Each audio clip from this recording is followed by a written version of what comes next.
We have a long history of UFOs, and of course there's been a lot more activity in the last few decades since we invented the atomic bomb, and they're very concerned about that and the fact that we might use it again. And because the whole cosmos is a unity, and it affects not just us but other people in the cosmos, they're very much afraid that we might be stupid enough to start using atomic weapons again, and this would be very bad for us and for them as well. The first question you have to ask is, how many species are there?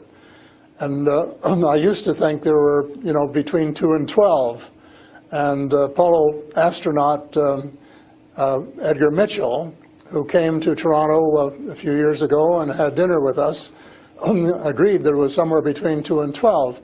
But the latest reports that I've been getting from various sources are that there are about 80 different species. And some of them look just like us, and they could walk down the street and you wouldn't know if you ran, walked past one. And they're what we call the Nordic blondes, and also the tall whites, who are actually working with the United States Air Force in Nevada. They're able to get away with that. They had a couple of their ladies dressed as nuns went into Las Vegas to shop, and they weren't detected. And I have a friend who saw one of the men walking along the street, and somebody who would recognize that they were different, and he did. So there are those kind, and then there are the short grays, as they're called, and they're the ones that you see in most of the cartoons. They're have very, very slim arms and legs, and they're very short, just a little over 5 feet, and they have a great big torso and a great big head and great big brown eyes. They don't want to tell us how to run our affairs. They have accepted the fact this is our planet and that we have the right to run it, but they're very, very concerned. They don't think we're good stewards of our planet. We're not. We're clear-cutting our forests, and we're polluting our rivers and our lakes, and we're dumping sewage in the oceans, and we're doing all sorts of things which are not what good stewards of their homes should be doing, and they don't like that, and they've made it very clear. And as a matter of fact, they have given us a warning. How? And this has come from more than one source. How have they made it clear? What have they done? They have talked to people.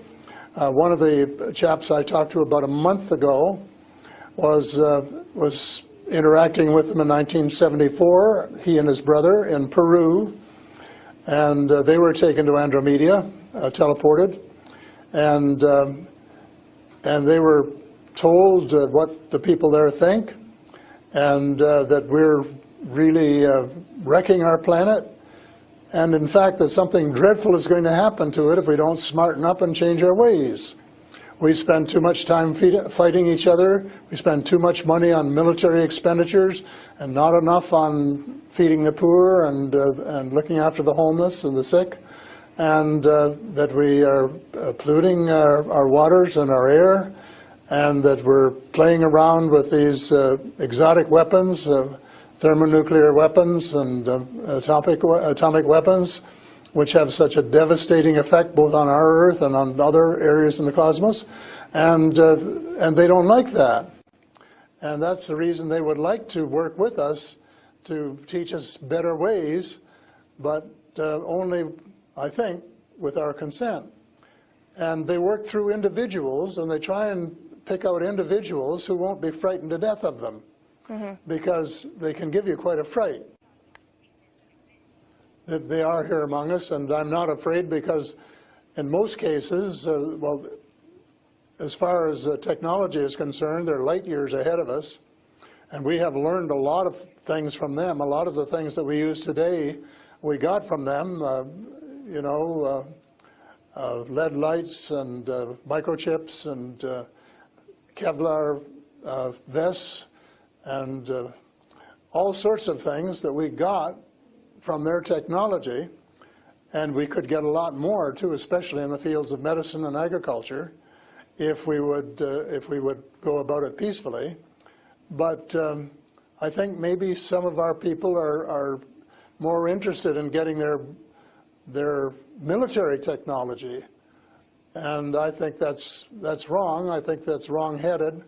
And that's one of the things that we're going to have to change, because we're going to have to work together. Talking about all of us, everywhere on the planet. They come from various places.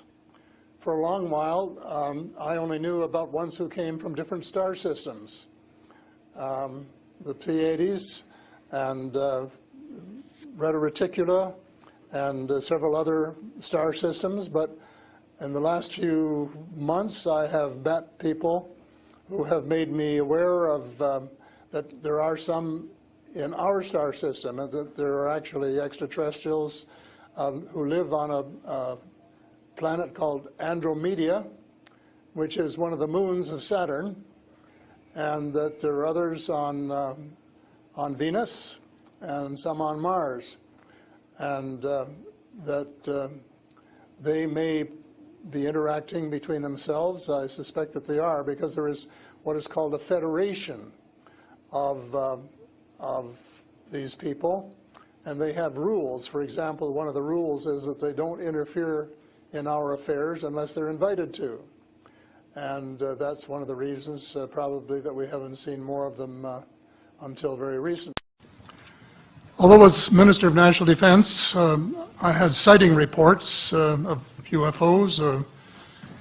I was too busy to be concerned about them at the time, because I was trying to unify the Army, Navy, and Air Force into a single Canadian Defense Force.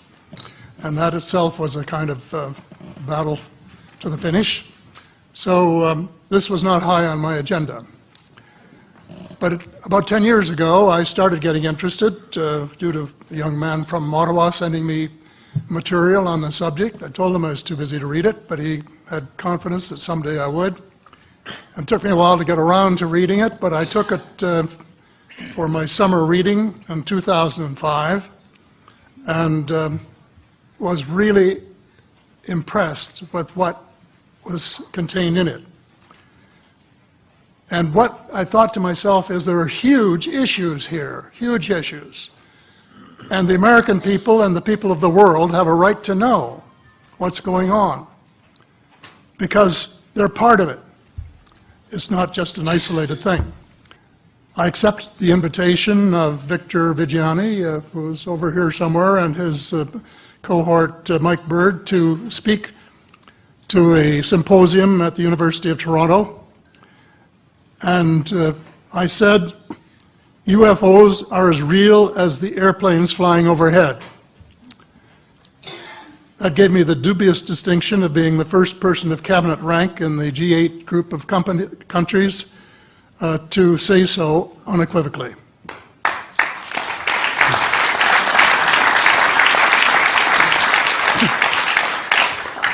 In the 1960s sometime, it was a flotilla of UFOs headed south that crossed into NATO territory in Europe, and the Commander-in-Chief of the Supreme Allied headquarters in Europe was naturally very shaken. Fortunately, or maybe divine providence, before the panic button was pushed, the flotilla turned around and headed back north. Obviously, they had thought maybe they were Russian, and they were very concerned about it. Anyway, an investigation was launched into this whole subject, and a document was prepared which concluded that at least 4 species had been visiting Earth for thousands of years. And this is my own view at this stage as well. So, except for that, there are just a couple of things that we've talked about that I'd like to refer to. And one was that we were referring to them as they until this morning, when Linda Moulton Howe, I think she was the first one, actually named 3 different species. I don't think we can any more refer to them as they, because they're not an amorphous mass. They are different species, and consequently may have different agendas. I don't think we can say that they all have the same agenda any more than we could say that the United States, China, and Russia had the same agenda. Our real interests may be very similar, but as of now, our perceived interests are still quite far apart. One more observation before I begin what I want to say, and that is that we spent quite a bit of time talking about the 66-year-old cadavers. And I was glad to have Linda this morning finally say that there are live ETs on Earth at this present time, and at least 2 of them probably working with the United States government. The other species that I learned about not too long ago was called the tall whites. And this is when Paula Harris broke the story just a few years ago. And through her good offices, I had the chance to talk for about 3 hours with former Airman Charles Hall and listen to this absolutely fascinating story of how he was working with, first of all, he was scared out of his skin, but after that, when he got to know them, how he was working with, and finally they became to trust each other and have a good working relationship with the tall whites at the gunnery range at Indian Springs in Nevada. And these tall whites were living on United States Air Force property and working in cooperation with the United States Air Force and sharing technology with them. He wrote a book, incidentally, called Millennial Hospitality. There are 4 different versions, but Paula says that Millennial Hospitality number 2 is the best. I think that's the one I read, and it's a very interesting read if you want to sort of get inside the problem of what it's like to bump into these people floating across the terrain in the desert. Well, enough on that for now. My interest is in full disclosure. And my only caveat is I think probably I would say 95 to 98% full disclosure. I know of 1 or 2 things that I'm not sure should be in the public domain, at least yet. They will be someday, I'm sure, but not maybe immediately.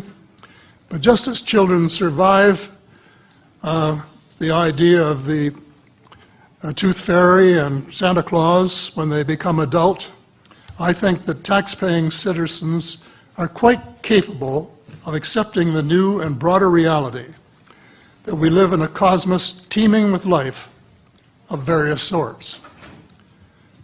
The fact that some other civilizations are more advanced than we are may be humbling. It exists, and it's being kept secret by the same vested interests who control our destiny. Who are these vested interests, and what are they up to? Well, Senator, you were talking about a military junta. In my opinion, that is true, but I have broadened and deepened the definition to cabal, and the cabal comprises members of the 3 sisters: the Council on Foreign Relations, the Bilderbergers, and the Trilateral Commission, the International Banking Cartel, the Oil Cartel, members of various intelligence organizations, and select members of the military junta, who together have become a shadow government of not only the United States, but of much of the Western world. The aim of the game is a world government comprising members of the cabal who are elected by no one and accountable to no one. And according to Mr. Rockefeller, the plan is well advanced. Does this help you to understand why our civil rights are being taken away from us? I say us, because Canada too is included in the grand plan. So here we are more than a decade later fighting another war that can't be won. There is no country on earth powerful enough to protect its citizens against fanatical hate, as we learned from the Boston Marathon. And the mere attempt to pursue the impossible pits neighbor against neighbor and the state power structure against everyone. All of the freedoms won by the millions of men and women who fought and died in World War II are being flushed unceremoniously down the drain. The only hope of peace is a negotiated settlement. This will require a paradigm shift in American attitudes. It involves a de facto renunciation of the plan for a new American energy and the adoption of a pledge of cooperation with all humankind to build the kind of world which we are collectively capable of. Young people everywhere need to be challenged by a noble cause. They need to be involved in arresting global warming, creating a banking system that is just and sustainable, and lead the way in the transformation to the new reality that we have to live in harmony with our celestial neighbors, as well as seeking peace on earth. In a word, we have to become spiritual beings and practice the one tenet that the world's major religions have in common, and that is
I say that it's the most urgent problem in the world at the moment, but the most important is the environment. Right. We're wrecking the planet. We're doing it at a very fast pace, and we're going to have to stop wrecking it, and that means huge changes. Too late for more offshore drilling, too late for more projects in the oil sands, too late for more huge noisy windmill farms, all of this stuff. We have to get onto the real technology that is going to make it possible to do this job and do it correctly and do it quickly. Right. It was told to me that they had developed both zero-point energy and cold fusion. Right. And either one of these or both could be used to change the world by getting off fossil fuels in my opinion, as short a period as 10 years. We have to mobilize as if it was a mobilization of war for our own survival, which in fact, in many ways it is, you see. Well, then the other big thing is we have to change the world banking system. And the time has come for us to say, hey, enough is enough after 2.5 centuries or whatever of putting us in debt this way and making slaves of us all. Balance our budgets and get our economies back up to scratch, employ the unemployed people, and then do this tremendous job that has to be done of converting from an oil economy into a clean energy economy.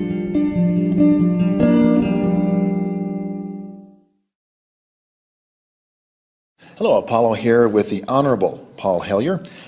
Beginning in 1963, Mr. Hellyer served as the Minister of National Defense for Canada. Paul has been outspoken on the U.S. government's withholding of UFO information, and as well as its aggressive stance on the extraterrestrial presence. He is the author of Light at the End of the Tunnel. We're happy to have you here, sir. It's an honor, Mr. Paul Hellyer. It's a pleasure to be here. Thank you very much.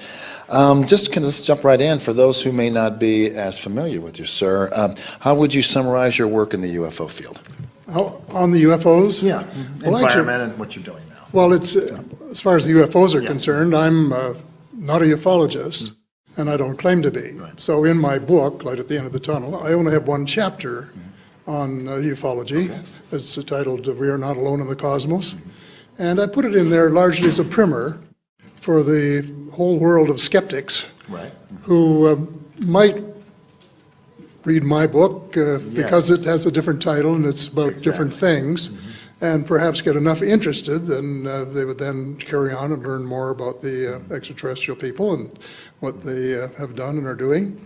And so I'm not, that's not my specialty. My specialty is really finance, international banking, and so that is my number one interest.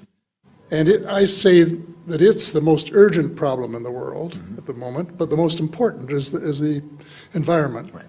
We're wrecking the planet. We're doing it at a very fast pace, and we're going to have to stop wrecking it. And that means huge changes, both as far as the financial system is concerned, and as far as the disclosure of exotic fuels that might have resulted from the back engineering of the extraterrestrial people's technology for all 60 years now. Right. And that these things all fit together. So we have to get change, big change there, and then of course big change with us humans too, and stop killing each other for various minor reasons, including religion, and start working together to try and build the kind of world that we all want to see. Yeah.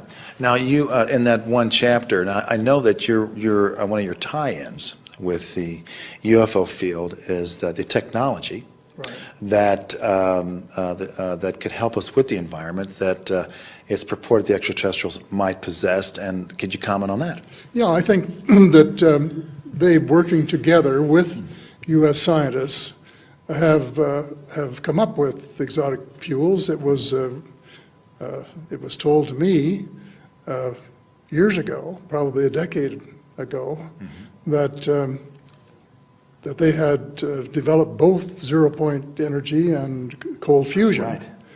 And either one of these, or both, could be used to change the world by getting off fossil fuels in my opinion, as short a period as 10 years. And I have set 10 years as the deadline. I know some scientists who think we've gone past the Rubicon.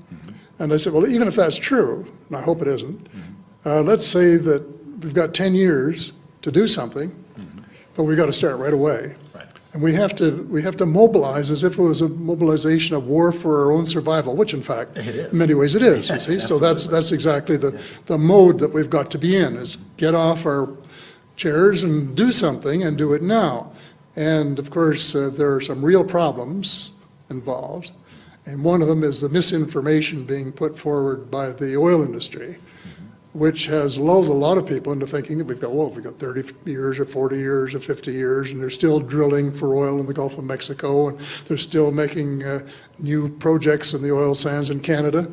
And I'm saying, too late for all that. Too late for more offshore drilling, too late for more projects in the oil sands, too late for more huge, noisy windmill farms, all of this stuff.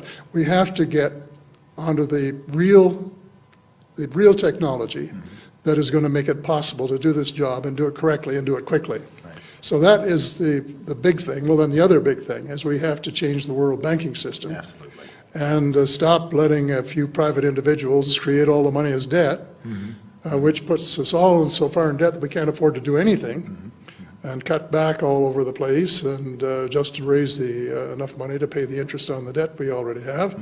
And so we have to have a real change there, and what I'm going to recommend to or say to the Congress is that I wrote a book in 1999 saying that the next world war would be between the people and the banking system. Right. That's very interesting. And so now is the time to get at it, because they're mobilizing all their big guns, which are the International Monetary Fund, the World Bank, the Federal Reserve System, and the Bank for International Settlement. They're getting all ready for their final assault on we the people. Right.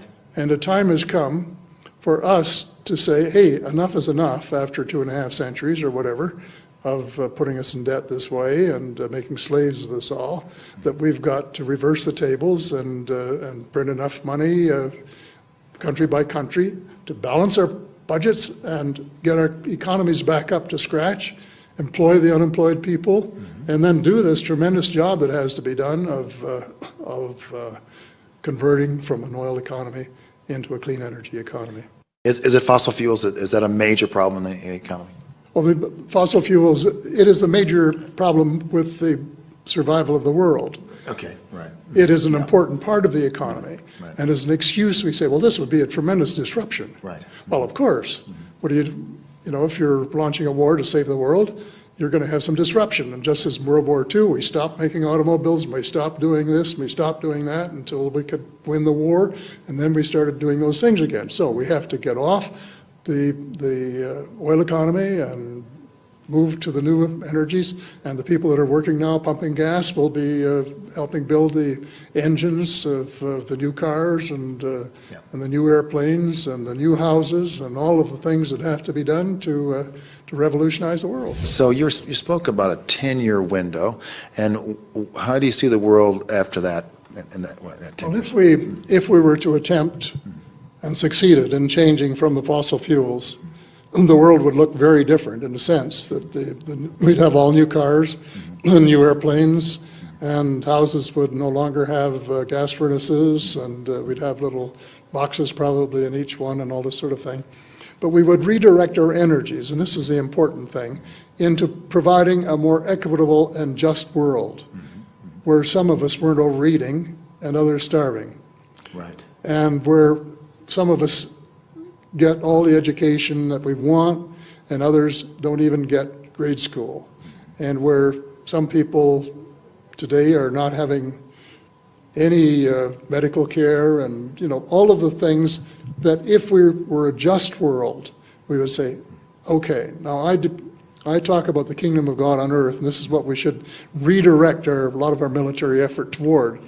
And I define that as a world where every child has enough food to eat, and clean water to drink, and a roof over his or her head, enough clothing to keep them warm or dry or whatever, enough medical care that they don't have to die unnecessarily from some preventable disease, and enough education that they can find out for themselves if they have the potential to go on and serve their fellow humanity as teachers or doctors or whatever, or laborers, whatever fits into the overall scheme of things. And you'd have a tremendous growth, but it would be a green growth, a sustainable growth. I mean, a lot of environmentalists, well, you don't want to increase GDP. Well, changing all of the cars to new ones would certainly increase the GDP, but it's going to help save the economy. And what is your aim? And if your aim is a sustainable world, then let's do the things that have to be done and get all of the people of the world, especially the unemployed at the present time, involved and engaged in it. So that's sort of my take on the situation. I have to ask you, since you were the Minister of Defense for Canada, and what insight can you, I know that's just not your primary focus in your field, but what insight could you give us in how major governments deal with the UFO phenomenon? Like, you know, what's Canada's position? Is there a Canada Roswell? I wanted to ask you that. Is there Canada? If there is a Canada position, I'd like to know what it is too.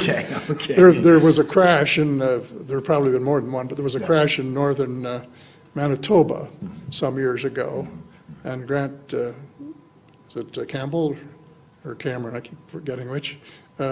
Has identified this and talks about it in his website and so on. And I guess one of the things that upset Canadians is that the Americans rushed across the border to seize it. What? Oh yeah, and had armed guards all around, and as Canadian, even the people from the Department of Transport, which I used to head, wanted to investigate. They said, oh, no way you're going to get close to this machine. And so they checked with Ottawa, and finally Ottawa said, well, let them have it.